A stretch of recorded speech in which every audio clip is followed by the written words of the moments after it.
नमस्कार दोस्तों। आज की कहानी है तिरुपति बालाजी के बारे में। वेंकटेश भगवान को कलयुग में बालाजी के नाम से भी जाना गया है। पौराणिक कथाओं और परंपराओं से जुड़ा संक्षिप्त इतिहास यहाँ प्रस्तुत है। प्रसिद्ध पौराणिक सागर मंथन की गाथा के अनुसार जब सागर मंथन किया गया था तब कालकूट विष के अलावा 14 रत्न निकले थे। इन रत्नों में एक देवी लक्ष्मी भी थी। लक्ष्मी के भव्य रूप और आकर्षण के फलस्वरूप सारे देवता, दैत्य और मनुष्य उनसे विवाह करने के लिए लालायित होने लगे, किंतु देवी लक्ष्मी को सबसे कोई न कोई कमी लगती ही थी। अतः उन्होंने समीप निरपेक्ष भाव में खड़े हुए विष्णु जी के गले में माला डाल दी। विष्णु जी ने लक्ष्मी जी को अपने वक्ष पे स्थान दिया।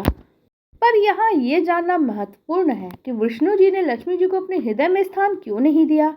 महादेव शिव जी जिस प्रकार पत्नी पार्वती को अर्धांगिनी मानते हैं पर हृदय रूपी मानसरोवर में राजहंस राम को बसा के रखते हैं, उसी समानांतर आधार पर विष्णु के हृदय में संसार के पालन हेतु उत्तरदायित्व छिपा था। उस उत्तरदायित्व में कोई व्यवधान उत्पन्न न हो, इसलिए संभवतः लक्ष्मी जी का निवास स्थल वक्ष स्थल बना। एक बार धरती पे विश्व कल्याण हेतु यज्ञ का आयोजन किया गया। समस्या तब उठी जब यज्ञ का फल ब्रह्मा, विष्णु, महेश किसे अर्पित किया जाए, ये सोचना था। इसमें से सर्वाधिक उपयुक्त का चयन करने के लिए ऋषि भृगु को नियुक्त किया गया।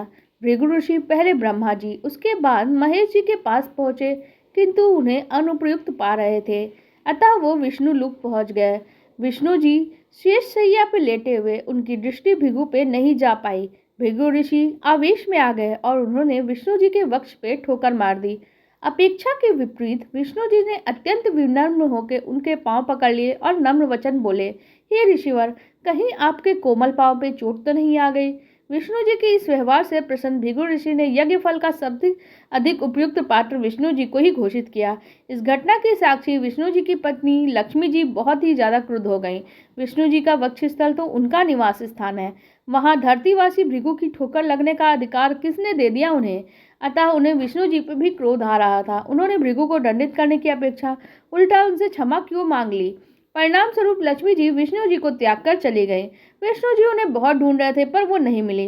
अतः विष्णु जी लक्ष्मी जी को ढूंढते हुए धरती पे श्रीनिवास नाम से जन्म लेते हैं। संयोग से लक्ष्मी ने भी पद्मावती रूप में जन्म लिया था। घटना चक्र ने उन दोनों को परस्पर विवाह करवा दिया। अब देवताओं ने इस विवाह में भाग लिया और भृगु ऋषि ने आके लक्ष्मी जी से क्षमा मांगी, तो साथ ही दोनों का आशीर्वाद भी दिया। लक्ष्मी जी ने भृगु ऋषि को क्षमा कर दिया। इस अवसर पे एक अनहोनी घटना भी हुई। विवाह के उपलक्ष्य में लक्ष्मी जी को भेंट करने हेतु विष्णु जी ने कुबेर से धन उधार लिया, जिसे वो कलयुग के समापन तक ब्याज सहित चुका देंगे। ऐसी मान्यता है, जब भी कोई भक्त तिरुपति बालाजी के दर्शनार्थ जाकर कुछ चढ़ाता है तो वह न केवल अपनी श्रद्धा, भक्ति और प्रार्थना प्रस्तुत करता है, परंतु भक्त ये भी करता है कि भगवान विष्णु के ऊपर जो ऋण है कुबेर जी का, उनको पूरा करने में सहायता भी करता है। ऐसे भक्त को भगवान खाली हाथ नहीं लौटाते। जिस नगर में ये मंदिर बना है वह तिरुपति है। इस नगर को जिस पहाड़ी पे बना है उसे तिरुमाला कहते हैं। तिरुमाला को वेंकट पहाड़ी या शेषाचलम भी कहा जाता है। यह पहाड़ी सर्पाकार प्रतीत होती है, जिसकी 7 चोटियां हैं जो शेष के फनों की प्रतीक मानते हैं, और 7 चोटियों के नाम क्रमशः है नीलाद्रि, गरुणाद्रि, अंजनाद्रि, वृषभाद्रि, नारायणाद्रि, वैकुंठाद्रि।